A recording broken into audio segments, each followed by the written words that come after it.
بتائیں گے؟ دیکھیے میں آپ کو سناؤں، اگر آپ خاموشی کریں تو میں بات کروں۔ میں شادی میں گیا تھا اور شادی میں ان کے ساتھ بیٹھ کے جب دلہن آئی اس کے بعد ہم نے ان سے اجازت لی اور ہم لوگ گھر کی طرف نکل لے۔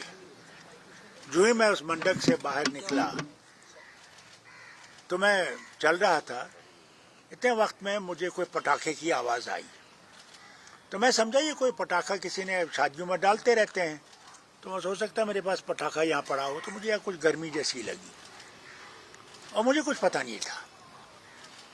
اتنا وقت میں انہوں نے مجھے جلدی جلدی گاڑی میں بٹھا دیا۔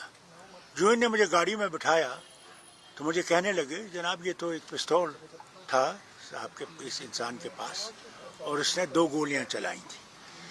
دوسری گولی میں ہمارے ان کے جو ہماری سیکورٹی والے بھی ہیں اور دوسرے انہوں نے کیا کیا کہ ایک نے اس کو ہاتھ بازو سے پیچھے کھینچنے کی کوشش کی تو اس سے وہ ڈی اسٹیبلائز ہو گیا، تو اس کا جو پستول ہے وہ اوپر کو چلا گیا۔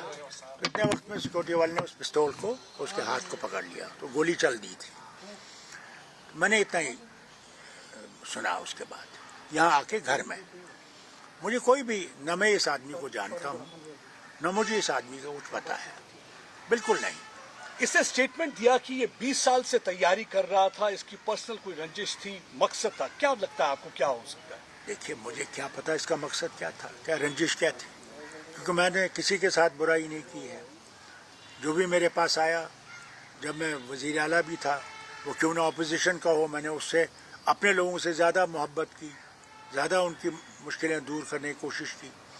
میں نے کبھی بھی دل میں کسی کے لیے نفرت پیدا نہیں کی ہے۔